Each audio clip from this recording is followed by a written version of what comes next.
Hello once again, our most devoted student. My name is Confident and welcome to the revision session, and I'm looking at engineering science, and this is the latest exam as I'm doing this video.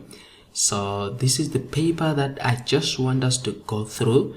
It was written on the 3rd of April, and this is what we're going to cover in this lesson. We're going to cover the whole of this paper. It's got question number 1.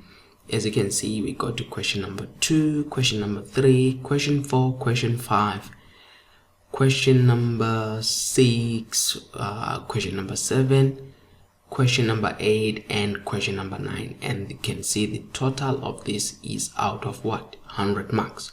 So we are going to go through each and every section, so I don't want you to lose me here. Stay until the end of the video, because it is very, very important if you are serious about passing. Well, if you just want to get a mediocre mark, the 40s and so, you can just watch and do a few things here. But if you are interested in a quality pass, you need to watch until the end of this video. It will definitely guarantee a quality pass. Remember guys, passing is an option, but you can also choose to fail. At the same time, remember, failing is very expensive, so I would rather choose to pass. So let's look at this. Okay, engineering science, as I said, it's April paper, and of course you've got your instructions and information and some stuff here that you need to know. Some data, it's more of a data sheet here, some that you need to know. But let's see the rounding off. I'm interested in the rounding off. They don't usually say, but look, this is the part that I always emphasize. Step number 4 here.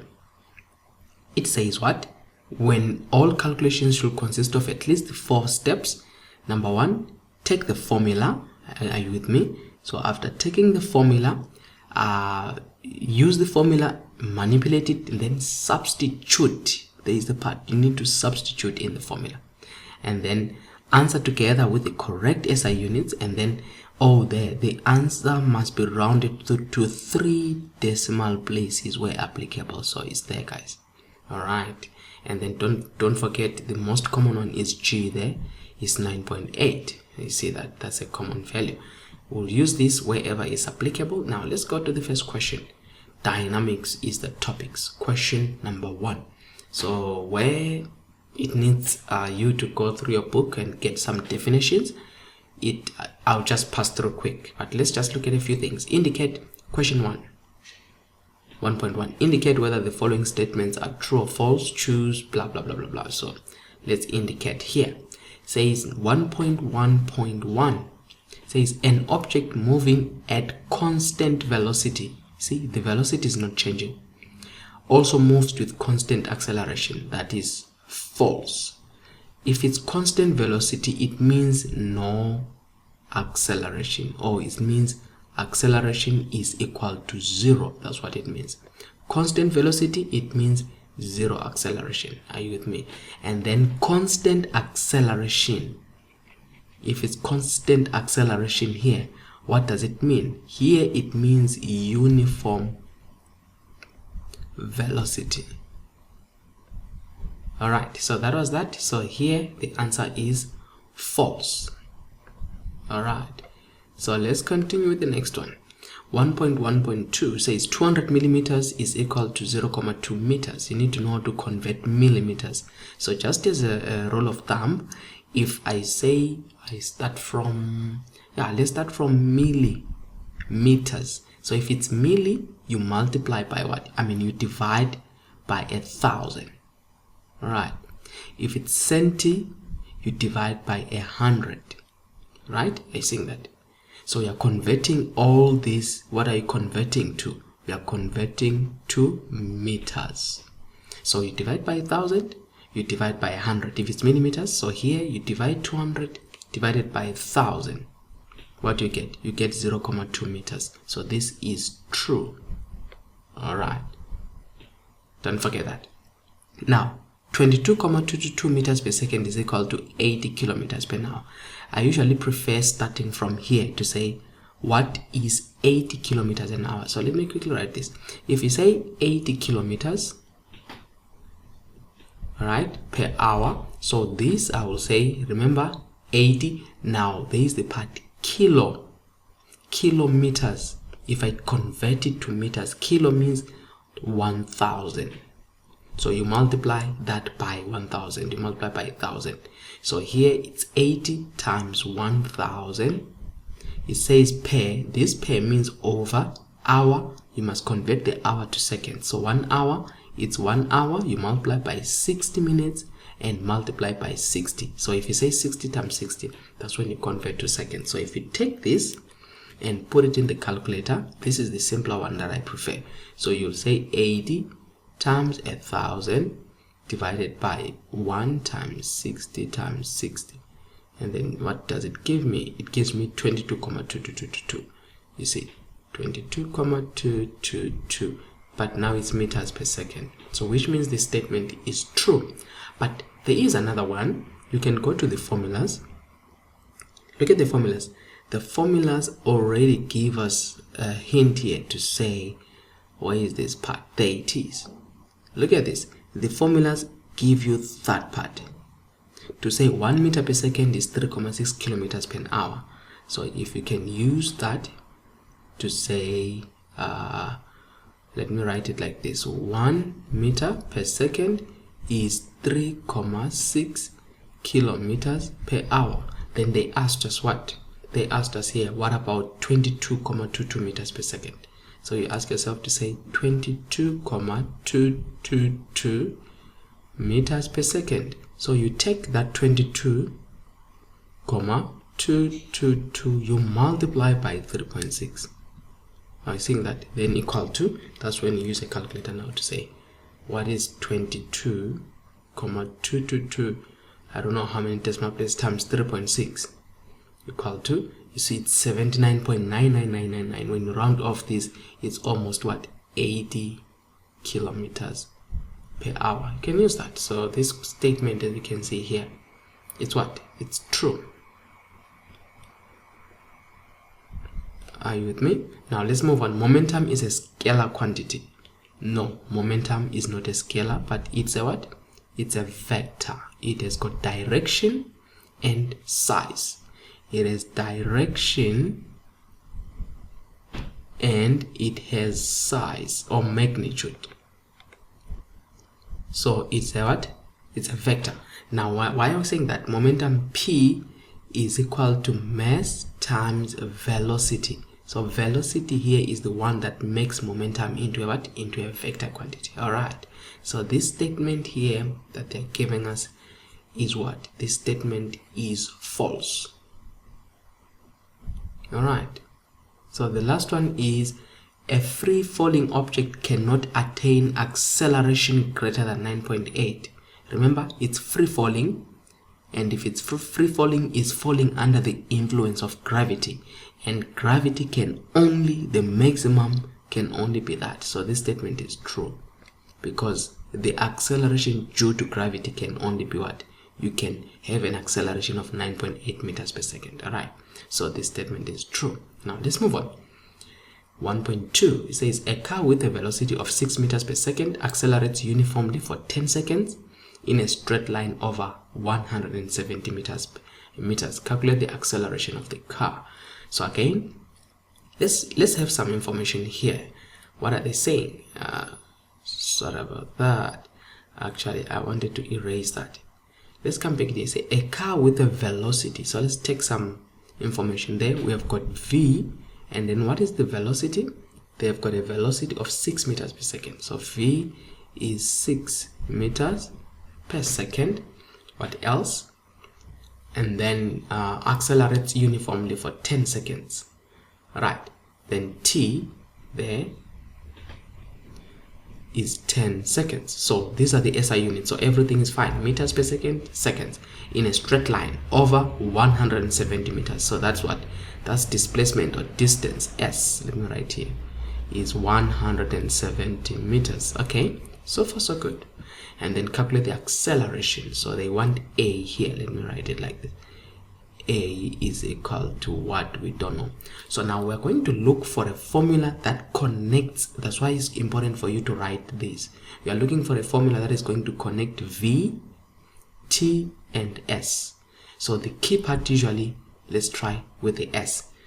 The one that connects, it has to have S. If you got your formulas, if you're used to the formulas here, remember I'm looking at the formulas, and the formulas are these. Linear motion. Remember, I need V, what, T, and S. So let me take this one off already, and then this one could work, but there is no S. I take it off. But this one, it has got V, but that V is U, which is my U there, and it's got my S. You understand? So let me take this one to say S is UT plus half AT squared. So if I take that and say S here, S is equal to UT plus half AT squared. Now maybe you're asking yourself, why am I taking this, but I wrote V there. It says here a car with a velocity. So the moment they say it's with, the car is with a velocity, then that is the start. It's starting here. The start is, it has a velocity of this. So instead of saying V, the right word there is to say U. So I can come here and maybe correct that to say it was not V, but it's U. That's why I chose that. Then from here you can now input the information to say S, which is 170, is equal to U, which is 6 times 10, right, plus half. We are looking for acceleration, and then time is 10 squared. All right, so take this to the other side. It's 170. 6 times 10 is minus 60. See this is equal to, now 1 over 2a times 100. You can put it in brackets, it's still fine. 10 to the power 2 is 100. You see, then this half of 100 there becomes 50. This is now your basic maths. 170 minus this, it's 110 is equal to 50a. And divide. Remember now it's 50 times a. So the opposite of multiplication is division. So you divide by 50, you divide by 50, and then it will give us what? Our acceleration. Now what will be the answer there? If I use my calculator, it's 110 over 50, and it gives me 2,2. So 2,2. Now acceleration, guys, meters per second squared, the negative 2. Or you can write it like this, 2.2 meters per second squared. You can use that line as that is still correct. All right, so that was that question. Acceleration is not continuing. Okay, that is just 1.2 here, our 1.2. all right, and then do we have more? Let me just not erase, let me continue. It says a train accelerates at 0.2 meters per second squared. Okay, they use here. So that's another question now here. Let me just erase and start afresh. A train accelerates at what? At 0.2 meters per second. So acceleration, it's 0.2 meters. They used that one, but you can also use this one, per second squared, right? And then for 2 minutes 15 seconds, that's my t. So what is my t here is 2 minutes 15 sec. The moment they give you this, don't stop by like that. Automatically convert it, because your SI unit for time is in seconds. So what you do, you take this 2, you multiply by 60. Remember, 60 seconds make a minute. So 2 minutes, you multiply by 60, then you say plus 15 seconds. So this now will be you converting your time into seconds, because you cannot work with minutes. So 2 times 60 plus 15, you see that? Then it becomes 135. What? Seconds. You must always work with seconds. You see, acceleration is 0.2 meters per second. So any SI unit that is not given, you convert. And then the next one says, all right, still here, 1.3, remember, we are looking at this one. And then it says a train accelerates at this, for that, to a final velocity of 120 kilometers per hour. Another challenge. The velocity must not be in kilometers per hour, it must be in meters per second. So we come here and say 120, let me do this, says 1, that's V here, that's our V is equal to 120 kilometers per hour. Now what we do, we convert that. Remember I said you take 120, you multiply by 1,000 from kilometers to meters. Now per means over, you see, hour, it's 1 times 60, we are now in minutes because 1 hour is 60 minutes, then times 60, we are now in seconds. See, that's what you must always do, convert these immediately before you start doing anything, because usually it's easy for you to forget, you know. 1000 over 1 times 60, even if you leave out that 1, it doesn't change anything, okay? Then there we go, 33.3333.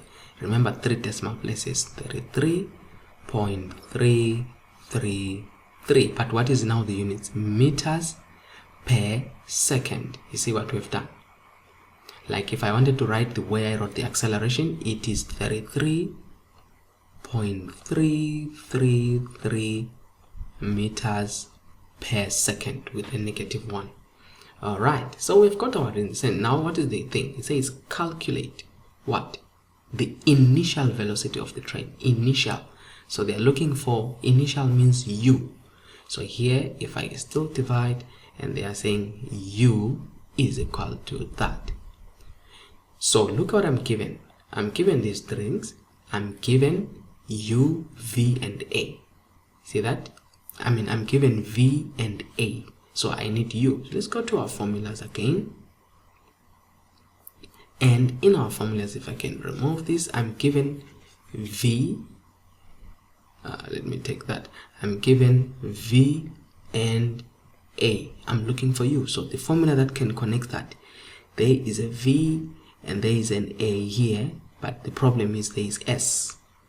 I think that. But here I can connect v, u and a. Are you seeing that? So that is the formula. V is equal to u plus at. So if I can take that and say here v is equal to u plus a dot t. So what is the question looking for u? So what is my v? You use the one that is converted, is 33.333 is equal to u plus acceleration, which was 0,2, right? Times, dot means times 135. I think that. And then we just finalize this. Remember, it's plus. When it's plus, you can literally take this to the other side. It was positive. When it jumps the equal sign to become negative. So if you are simple saying 33.333, now it's minus 0,2 times 135. You can is equal to u. You can what do you call this? You can first multiply to find what is that 0,2 times that, but I want to use it. I want to write it first time once, minus 0,2 times 135. Then what I'm getting 6.333. So 6.333. Now this is initial velocity. It's meters per second. You get that? You see that, guys? That's how this whole thing is doing. So far it's coming out well. 1.4. 1.4, 1.4, 1.4. What is it saying? It says a spike on the tire of a bicycle wheel moves from A to B at a right angle according to the figure below. So they mentioned the right angle. That is very important, meaning there is a 90 degrees here. I think that. So there is a spike moving at a right angle from A to B. You can see that. From the figure, calculate the displacement of the spike of the wheel from A to B in meters. Now remember, what is displacement? Displacement is a straight line distance connecting the 2 points. So they just want that, but they have got this, and that is a 90 degrees. So do you see that you have got a 90 degree or a right angle triangle? And that right angle triangle, look at this distance, I'm gonna make it blue and big. So this distance is 200. They made it R is 200 here. Let me just remove a little bit of it. You see this? They are saying that distance R, radius. But look, it is the same as this distance here. The distance is the same here. This distance is also to that. And that distance is also to that. So in a way, you can come here. Let me quickly do this. You have to convert it though to say, you see, they give you R, radius meaning here is 200 what? Centimeters. But you don't work with centimeters. You divide by 100 to convert it to meters, which is what? Which is 2 meters. And they say the displacement of the spike, they even say it in meters. So which means here my R is 2 meters. Even here my R is 2 meters, and it's Pythagoras theorem here now. See, this is Pythagoras theorem, right? To say if I want AB, so it's AB squared is equal to what? 2 squared plus 2 squared. So how do I find AB? AB is equal to square root of 2 squared is 4 plus 4. So what is AB? Then you find the square root of that. You can of course use to say the same thing, to say square root of 2 squared plus 2 squared, just like that, equal to 2 root 2, which is 2.8284. Guys, by the way, the calculator can round for you. Round up. It says 3 decimal places, shift, setup, then number 6 is fix, and then 3 decimal places. Then you press ST again, 2.828. See that? It's 2.828. What is it? It's in meters. The question is find the displacement from A to B. So you can conclude and therefore say, therefore displacement is equal to 2.828 meters. 1.4.2. So here now says the distance covered by the spike of the wheel from A to B in meters. Let me show that diagram again.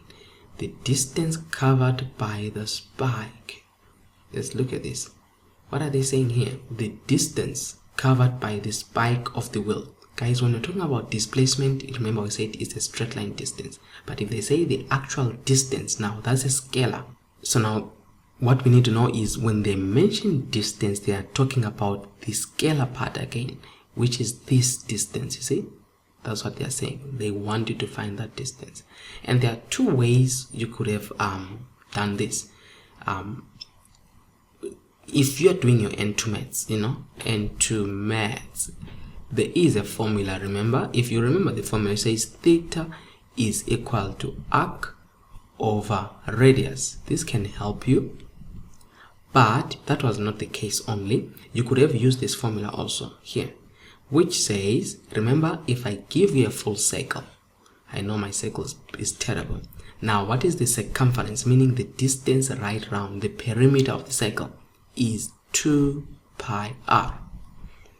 Are you with me? That's the perimeter. But now, if you look at this, what they did is, this is what they have. They have that part, which was 90 degrees, meaning they have a right angle. This is a quarter of, it's 1/4, a quarter of the circle, because I can come and divide it into another part here and another part here. See, this circle is divided into 1, 2, 3, 4 parts. That's why this part here, this portion is a quarter of the circumference. So here I can then conclude and say the shaded part is equal to 1/4 of the circumference, which is that times 1/4. I think that.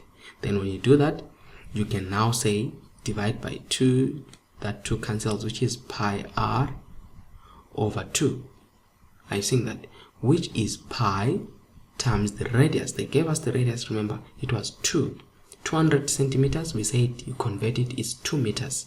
So it's 2 over 2. Then you cancel that, the answer is pi. And then you know what is pi. And let me check on the, what you call this one here. Did they give us pi? There's a value for pi they didn't give us. So which means you can use a calculator here for pi.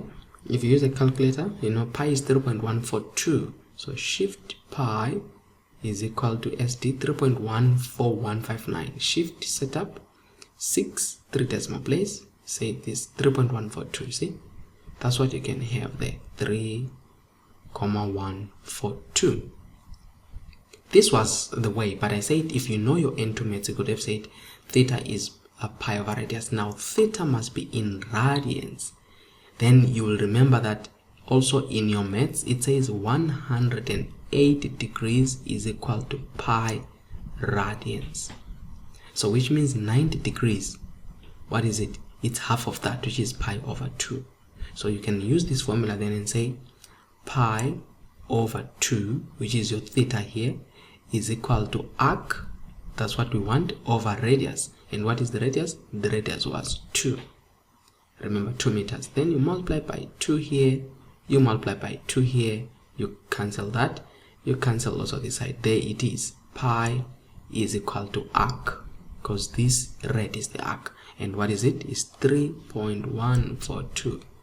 You get that arc. Whatever way, if you were good with this formula, you have, but it was not a must. You needed to know the circumference of a circle, and that was the quarter of that circle. Guys, 15 marks. Is it bad? Give me your thoughts. Alright, let's move on to statics. It says question number 1, define the moment of a force. How will you define a moment? Moment of a force, what is it? It is the turning effect of a force. It is called the moment of a force. Turning effect of a force. Right, the turning effect of a force is called the moment of a force. Next, 2.2. Then it says use the parallelogram of forces method to determine the equilibrium of the two forces in the diagram below in magnitude and direction. So this is where our answer lies.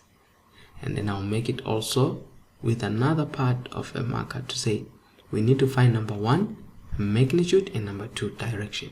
And they said we need to what? To use the parallelogram forces, meaning we need to draw an accurate sketch, 60 newtons and 40 newtons. So whenever you do this, I'll try to sketch this with you. I haven't done much before, but I'll try to sketch it. Listen, you come up with a scale. Now I'm gonna be a bit slow because I'm not used to this, but that's the thing. Come up with a scale. For example, you can say 1 centimeter is equal to what? 1 centimeter is equal to 10 newtons, you know. So they gave us 2 now. They gave us 60 newtons, right? And then what do you think will be 60 newtons? It means 6 centimeters here. If we look at our scale now, 6 centimeters is equal to 60 newtons. And what else? We also have 4 centimeters is equal to 40 newtons. Because it was 40 newtons. You see, you just divide by 10 here. Where there is 60, it's 6. Where there is 40, it's 4. Why? Because 1 centimeter is 10 newtons. I explained that you need to come up with a scale before you can draw anything.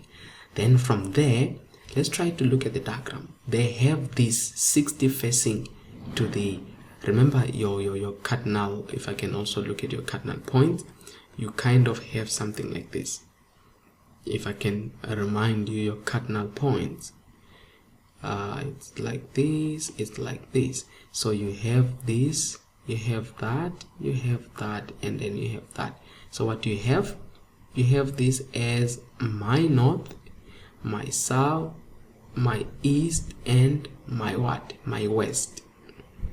Alright, these are my directions. So now if I'm to plot this thing, or to draw a sketch of this thing, you can see that there is the 60 newtons more like facing the west. So that's where I'm gonna start from. So with it, I'm going to have something. Let's draw this thing now. Let me have my drawing instruments here, and then take my applications. I'll need a ruler and I'll need a protractor. So this is what I need in here. Alright, so as I said, I'll be moving in and out and everything. So let's start with here. Remember I need 6 what? Let's start here, 6 centimeters. So in my ruler, I'm gonna measure. Let me mark it like this, and let me mark it like this. It's good to mark it. So that is what I'm having. That is my what? My 6 centimeters. And then don't forget, I'm moving in this direction now. Let me have my arrow. It's in this direction. Alright, then you can write this as what? Your 60 newtons. Right, that is the scale I'm having. Now it says here there is an angle of what? 135. You see this angle? So I can now use my protractor for that angle of 135. So what I can do, what happened to that protractor of mine? Did it disappear? Okay, let me check it again. Sorry about that. There it is. Okay, so I need now my protractor here. I need now to measure what? 135. So I'm going to rotate it. You have to get used to this, guys. With your protractor, place it horizontally there, and then what you have, remember you need 100 and what? 135, like this. So you're counting on the outside scale to say the outside scale here. This is my 10, my 20. See, I'm going this direction, facing that, and I need 135, and it's somewhere here. There is 135. So what I can do, I can start from here and say, if I can have my mark like this, it's 135 there. Are you seeing that? Or I can even do it like this. Start from here, try to locate my 135. There it is, and make it long as possible. There. Remember, this is just a sketch. Then from here, what I need to do, take it out. I need to bring my ruler now. Okay, let me mark it here to say this was 135. It's 135 degrees. Then I bring my ruler. When I'm bringing my ruler, the purpose of the ruler here, let me make it small like this. The purpose of the ruler here is to measure. Remember, it was what?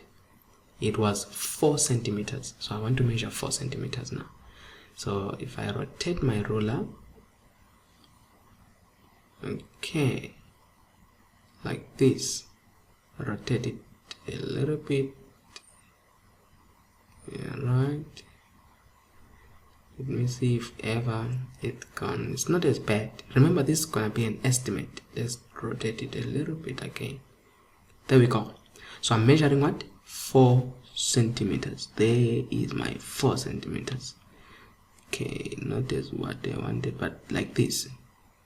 This is my 4. Okay, so now I can take off this ruler away, and then I can come here and mark it and say it was like this, my 4 centimeters. All right, so when I've done, then I measure this as my 40 newtons. All right, now when they say parallelogram, I can even use this ruler of mine. You see, mine, I'm able to even come here and draw it exactly like that. But for your sake, I'll say let's look for the protractor again, and you can even have a protractor to say, if you are going to use a protractor here, what you're going to ask yourself is, okay, with the protractor, how do I then draw this? With the protractor, you must always understand that if, for example, this is 135, you take a calculator and you subtract from 180. So you say 180 minus what? 135 equal to 45. So you're going to take your protractor here and you measure 45, but let's rotate it again like this, and I need to bring it here and as I'm saying, it's rotating it as nicely as you can. And remember, you need to measure 45. I'm using the inner scale now. I'm going to use the inside scale, and in the inside scale, remember, I'm looking for what? For 45. So I'm gonna take from here, and my 45 is there. See that? That's my 45. I can make as long as it is, that line. But now, this is what I'm trying to say to you. If you are using the ruler, if I bring in my ruler, do you see that without changing, that line matches? Look at that. Do you see that? And then, what must I measure? I need to measure also 4 here. I need to measure 4. So what I do, I take that line like this and measure 4. See? Remember, that then becomes parallel. Look at the arrow now, what I'm going to have. That's why they call it the parallelogram. There is the arrow, and this one, I'm going to call it the 40 newtons, because it is parallel to this other 40. Are you seeing that? And then again, I'm going to take my ruler and join these 2 points now. Take the ruler and then twist it around and join these 2 arrows here. Join them together. See here. If you join them, look at this. If I measure it, it must be 6. Do you see that? It mustn't be far from 6, but you can see that it's actually matching 6. So I can join the ruler there and have this one being, okay, it's a bit down, but it's almost there. Let me take it a bit up. Not that up, but this up. Alright, so let's make that and see if it gives me that. There is the 6. This one is much thicker, but I don't know why it's changing. Sometimes thick, sometimes not thick. So look at it.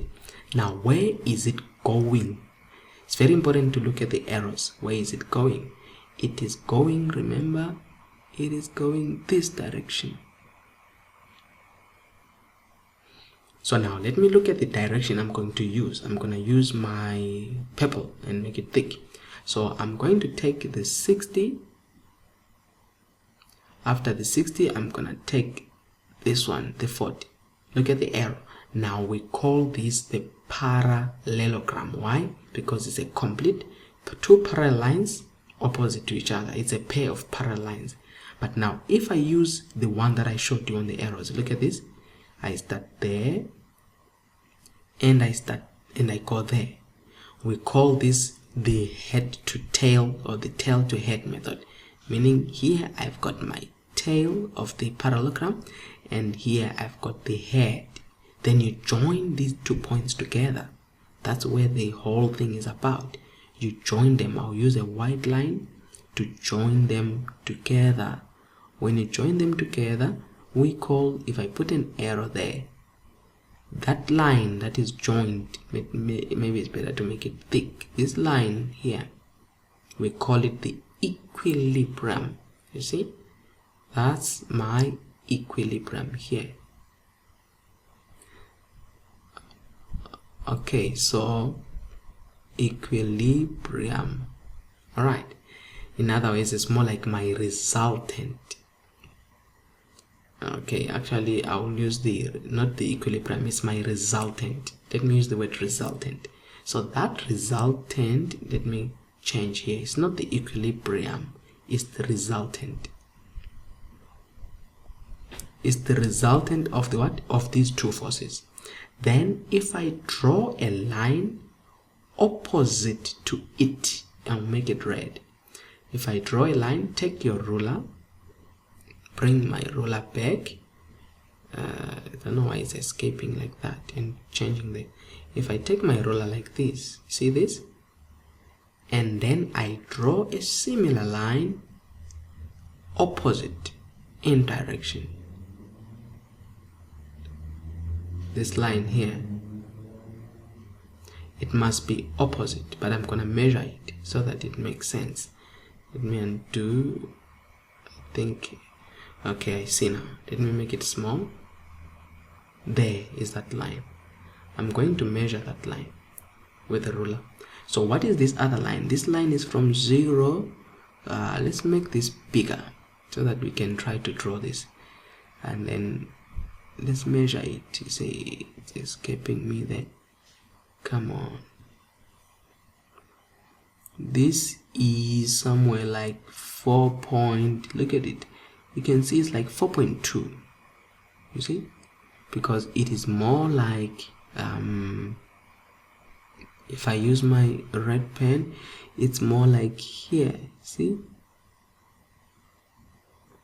you see, it's more like 4.12. That's 4.2. So it's a resultant. Let me write it down. A resultant is equal to 4.2. So if I will use that, I'll come here and also say, what about my I measure another 4.2 here. See, 4 point here, that is a 4.2 here, somewhere there. Now I can come here and do this. Now take it off. That's my 4.2. Now guys, I need to erase some stuff. This is my equilibrant. Now the equilibrant, you need to know it faces this direction. And what we call this one? We call this the equilibrant.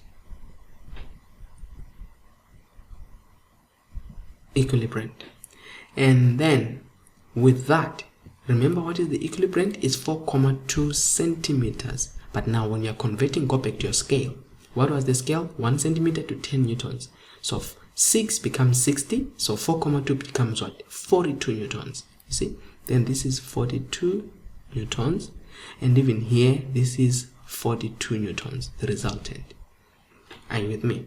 So if you come back to the question, what does the question says? Use the parallelogram to determine the to determine the equilibrant of the two forces, not the resultant, but they wanted the equilibrant in the diagram below in magnitude and direction. So we got the magnitude. So you can now conclude and say, therefore, equilibrant, and let's write this, equilibrant is equal to 42 newtons. We have done that, but they need the what?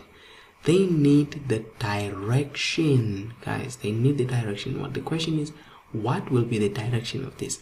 Then you've got two ways of finding the direction. You can take actually a straight line here. I'll make it white this time, small, just a small line, straight line like this. All right. In essence, I wanted it to be okay. Let me take it like this. I'll show you what I'll do. This line, and then after that I move it because it's already straight like this. And then this dotted line, I'm gonna make it like this. It's a dotted line to me. And we call this the what, guys? We call this the horizontal line. Horizontal line. So we can measure using the horizontal line. This part is called above. Here down is called below the horizontal line. You can use that. So we're going to measure this distance here. I mean this angle, not the distance. So whatever we are measuring, this angle is going to be above the horizontal line. So what you do again, I don't know why my protractor keeps escaping me. So we do that, we take this protractor, we bring it there. Let me take it. See, it's just that I expanded this thing. So we take this protractor, bring it there, and then we measure to say, what is this? You know. So I need maybe to also draw a line to say it will start from here. That line, if you continue with it there. Do you see where it takes us? I'm gonna remove it. You can see that I'm moving from I'm measuring from here. There is 10, 20, 30, 41. You can say 41 there. So this distance, you can see that it becomes 41 degrees. Can be 41, 41,15. So it's 41 degrees. So what are you gonna say when you're writing your answer? You are going to say equilibrium is 42 degrees, and then direction is equal to 41 degrees above horizontal line. They allow that. See that? Or you can use this part that I did. Remember when I started, I used this part which says north, south, east, west. Let me pull this far away. This north, south, east, west thing. So you can see that if I use south as my reference, I can come here. Okay, let's use this one. I can say this, then here is more like my east. When I'm going this direction, I'm going towards my south, my north. So I can use that and say, you can write it as what? East 41 degrees. From east, you move 41 degrees towards north. They allow that. Or you can have, these are different ways. This is another option. Or you can say, all right, what if I have a straight line like my north? You see, you don't have to be accurate as such. If this was your north, say this was your north here. So you need to ask yourself, what is this distance? Remember, you separate from 180. So what you do, you say 180 minus what? I mean, not 180, it's 90 minus 41, because that is the right angle. So you see, it becomes 49. So this is 49 degrees. So your direction can be north 49 degrees towards east, you see. So it can be north 49 degrees on your way to east. Are you with me? That is how you can bring these answers. But now, how do you present your final answer? To present your final answer, guys, you don't need to show many of these things that were being shown here. So let's take this now off, because it was just running away from me. So now I don't want it now. Let's take this off. Now look, you need to be erasing unnecessary stuff here, because they don't need to see this. They don't need to see this, you know. And then this, we don't want to see this. It was me trying to explain, but that small dotted line is still good. And then even here, this one, you don't need to see this. Okay, let me do this. This one is not difficult to delete. You just do this. I don't need that. And then even here, this line, I don't need it. So you see, let me make this small again. I don't need this. So this is my parallelogram forces that I needed. This is the triangle I need. What do they want to see? They want to see the 40 Newton, even here I forgot. They want to see the 60 Newtons here. And remember the arrow, they want to see that arrow there to say it's going that direction.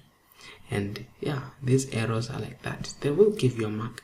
Labeling this, labeling this, labeling this, labeling this, labeling this, and labeling this. We can actually take away this thing here, because it doesn't save. Alright, so that is that, guys. That is this question to get your 4 marks. I know it took long, but I just wanted to take my time in. Can you believe it? This thing is now here. That's why the what you call this 4 marks. And then next one, you are running here, you guys. Okay, I see you, naughty. These are my protractors that I need to take delete and delete, and they're running away here. Question 2.3. Okay, let's erase. So okay, let me come back again. You guys, are you satisfied? Don't forget, leave me a comment, tell me. I'll do more of these if you guys are interested to show you again how you go about this on a different question. But give me feedback. Does it make sense? Are you fine with this? Are you fine with this? Talk to me.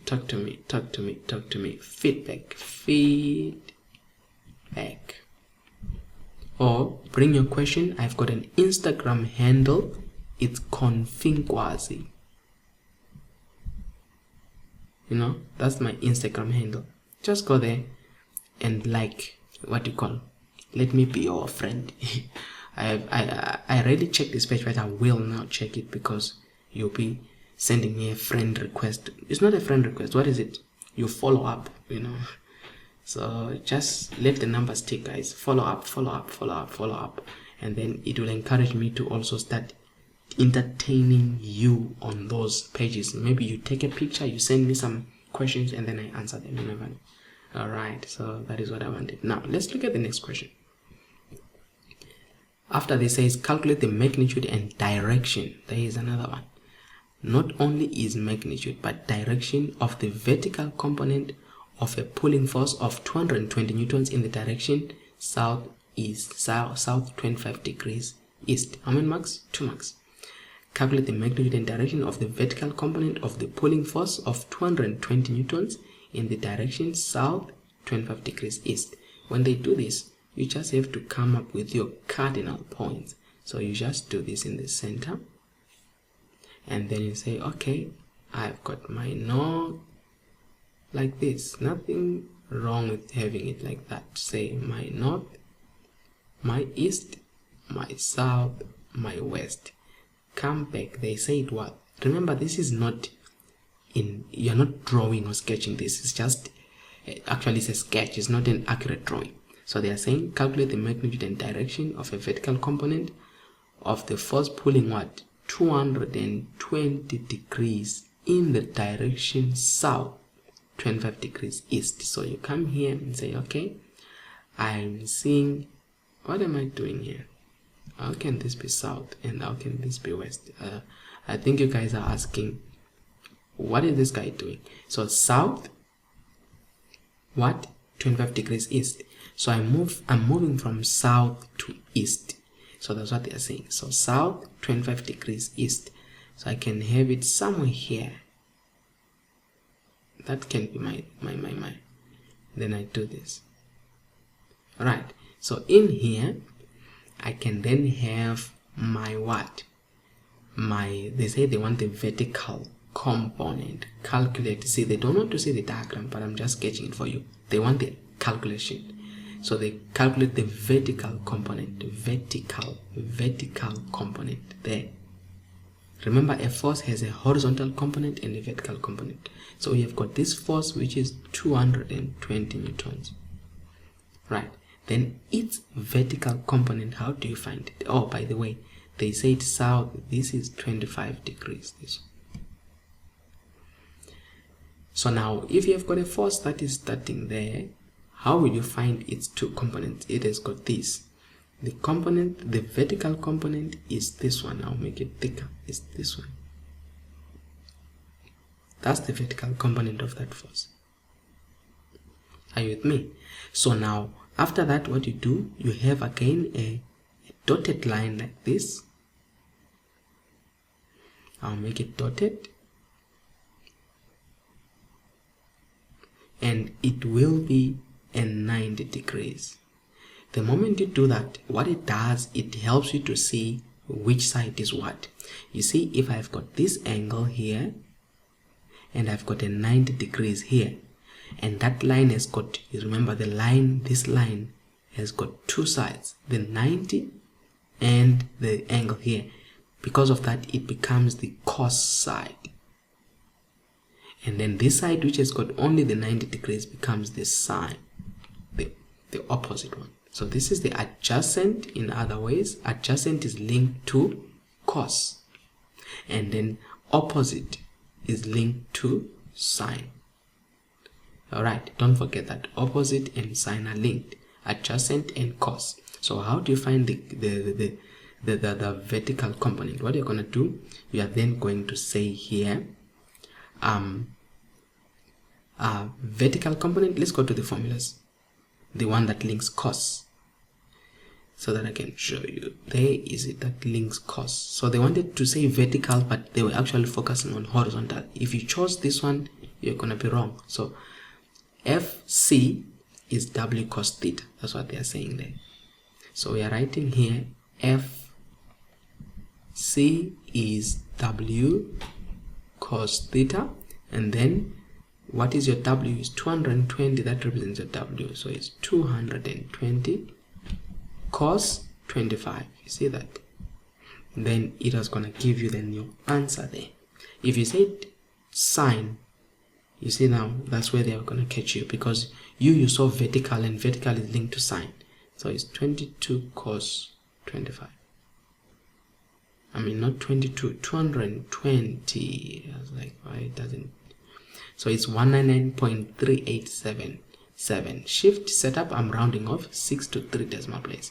It's 199.388. It is 199.388 newtons. Now, they said what? Calculate the magnitude and direction. What is the direction on? Remember, this is your south. So, south. You can just do that. It will be correct. Blah, blah, blah, blah. South. Direction is important. Or, you can use downwards. Okay. It's also important. You can use that. Still fine. Okay. Now, next question.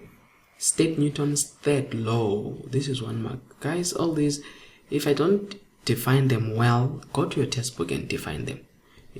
Because you can find these. To every action, there is an equal.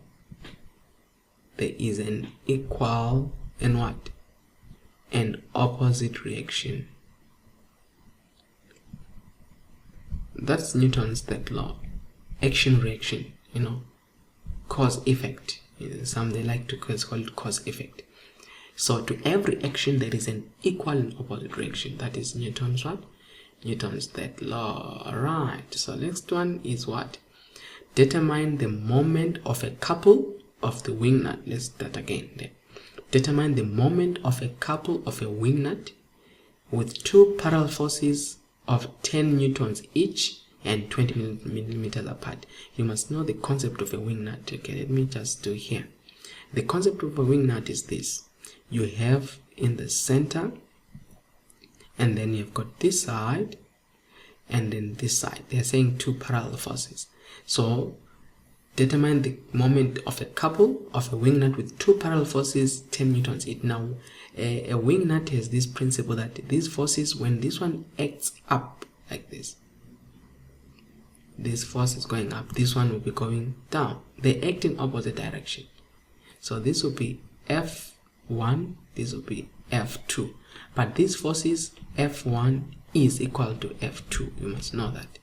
They are equal and parallel. So here it's 10 and here it's 10. Alright. But now, what is important when you're doing that is the distance between these forces. And they told us what was the distance here. That's where the whole question changes. What is the distance between this couple? They say 20 millimeters apart, but don't write 20. It's 20 millimeters, but you need to convert it. Millimeters means divide by 1,000. What is it when you divide 20 by 1,000? Using a calculator, I think it will give you 0.02. Am I right? But just check it if you divide 20 by 1,000. So let me take my calculator here. So it will be 20 over 1,000. So it gave me 0.02. But this is meters, right? So that distance is the one that is important. Alright, so it's more like here you've got 0.01 meters in here, and then the other one is 0.01 meters. But you don't want that. You want the total distance. And then the formula that you use is the simple formula for a moment. If you have done this, you will use this formula here. Not that one. Moment of a couple. Yes, that one. That's the one. Moment of a force is more like it's force times distance. I don't see it here, but that's it. It uses this formula, force times distance. It's similar. It's more like work done. So the moment of a couple is, because they gave you the force, is equal to moment of a couple, see, is equal to force times distance. Now what is the force? It's the 10. You don't add these forces because it's a pair of forces, 10, but the distance, that's what you use, 0,02. Then when you do that, 10 times 0,02, it's 0.2 what moment. It's F is in newtons, S is in meters, so Newton meter. All right, force is in newtons, distance or displacement is in meters, so that's why it's Newton meter. All right, that was that part. 2 marks. All right, guys, I hope this makes sense. Question number 3. Let's go to question number 3. Energy and momentum. Topic. Various options are given as possible answers to the following questions. Choose the correct answer. It's multiple choice. That's the end of the story. Number 1. It says a concrete tile. Okay, so they give us information here. Seems these questions are based on that. A concrete tile with a mass of 50 kg falls from the top of a roof of a building with a height of that. Ignore air resistance. So let's try to sketch that. So what we have is this. There is top of a roof here. So this roof, something, just picture you have like a roof like this, right? So then it falls from the top of a roof. This is the height, 69,526. So let's label the roof. So from here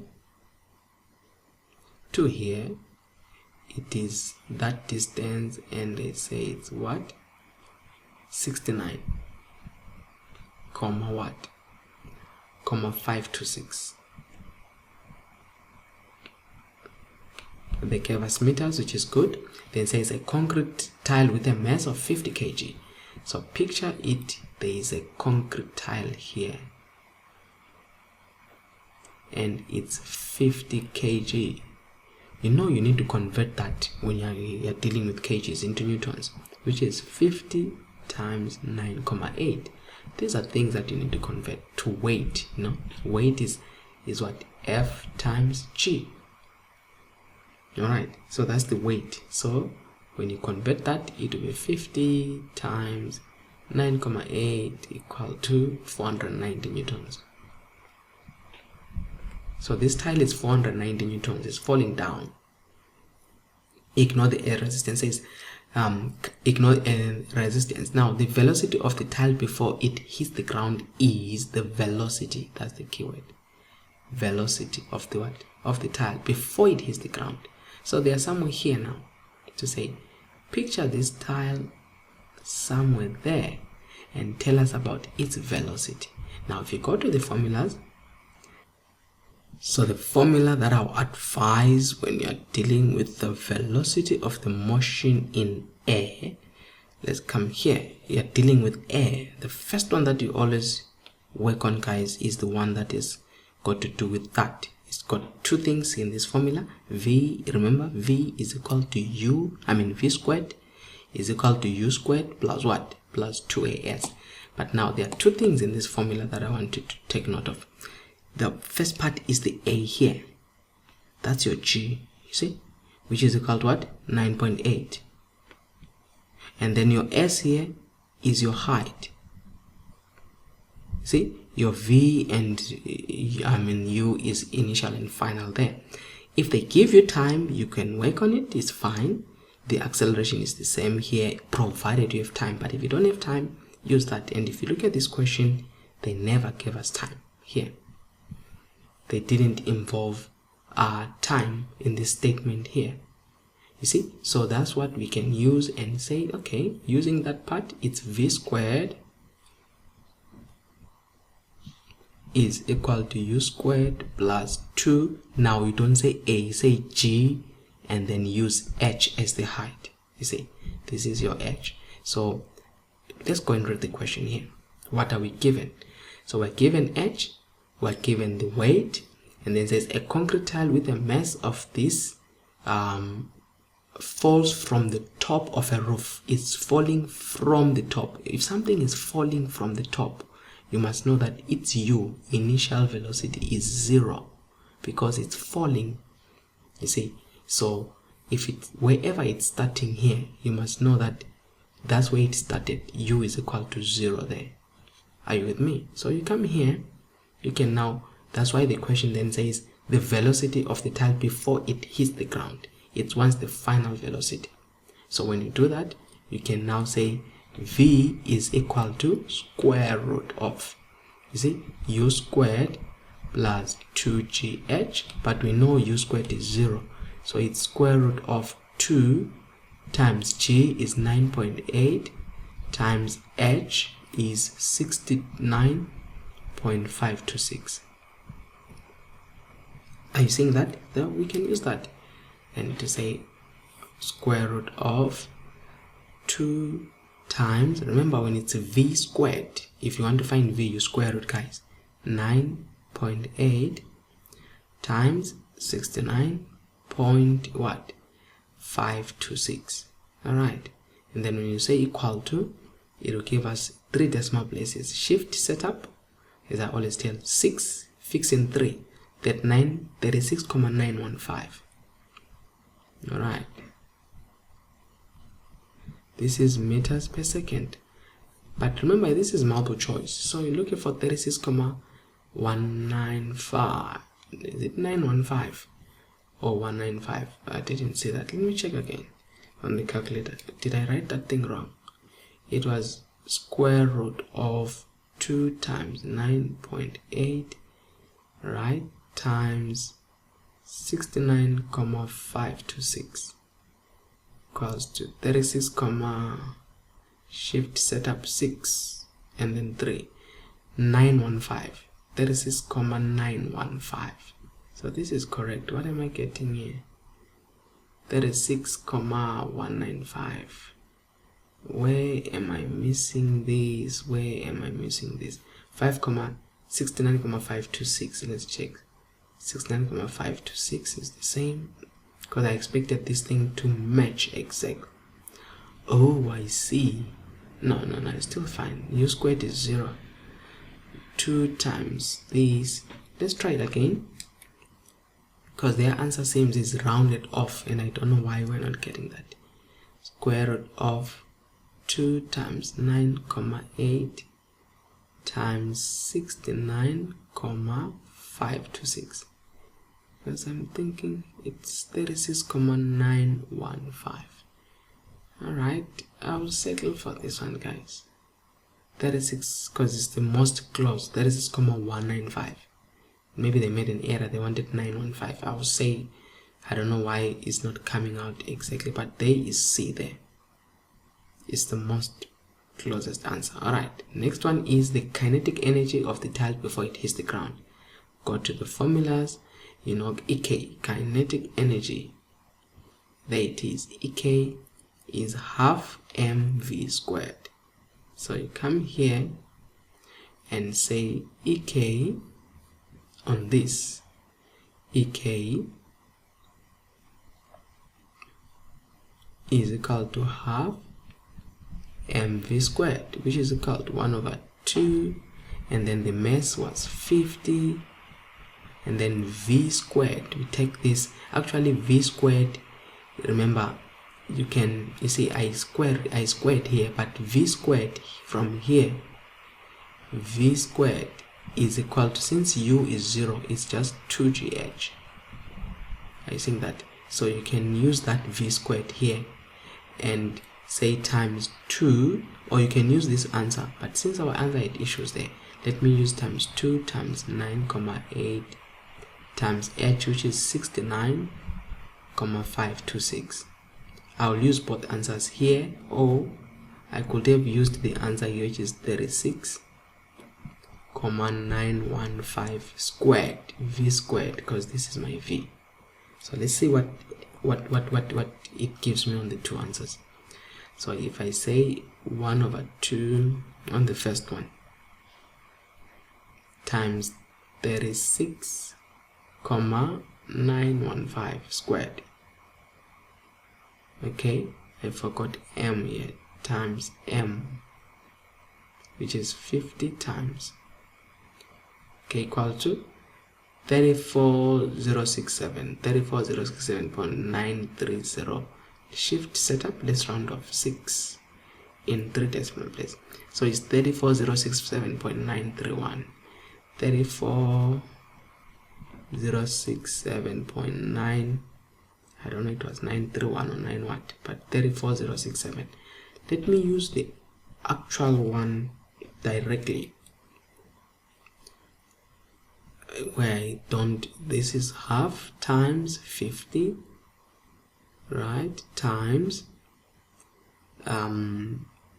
2 times 9.8 times 69.526. see, I'm using it as it was. So 34, this one gives me what, 34067, still the same on the number, but it says 0.74. so it's 34067.74, 067,74. So let's check the answer again. What does it give? 34067. See, this one gives us exact answer there. There it is. So the answer there is B. Alright, so that was it, guys. 2 marks. Okay, let's move on to the next question. Okay, it continues. Sorry about that. There is 3.3. The time it takes to fall from this height. The time. Now, time taken, that's where now, okay, I need to go back here. If I'm to find the time taken on the formulas, we're looking at time now. We're back to this formula now, but now we are including what?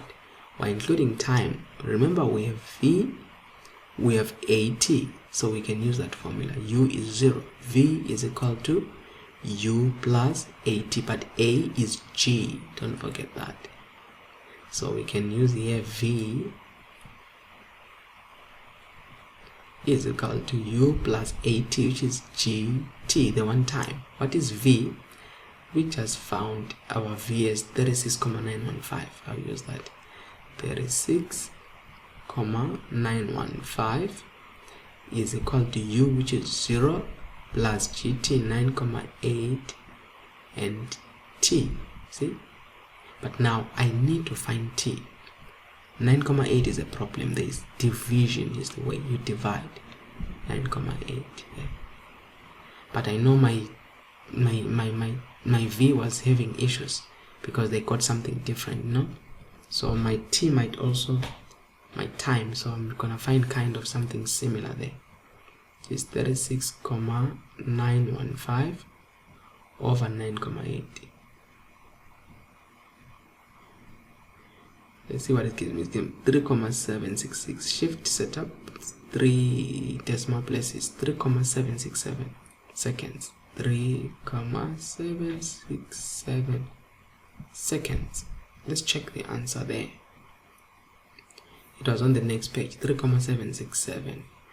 That's funny because it's there exactly. It's 3,684. It's too close. 3,767. I say this one is A. Alright, but 684. If let me see if I use the original V. Remember, what is my V? It's square root of this. So let me see if I use it here, just to be sensitive here. Remember, V, if I can write here what the V was. V is square root of what? Of 2GH. Of 2GH. Small h, then it's fine. So can I write it here as, in this scenario, as V is equal to square root of 2 times 9,8 times what?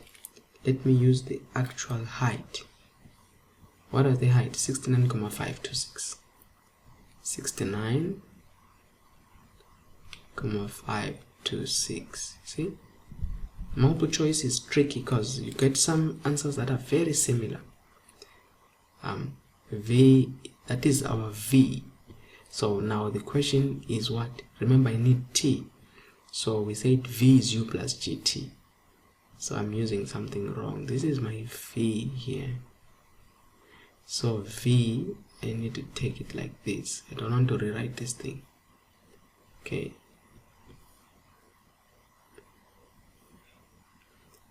V, you saw what I did? I took this V here, I divided by what? By 9.8.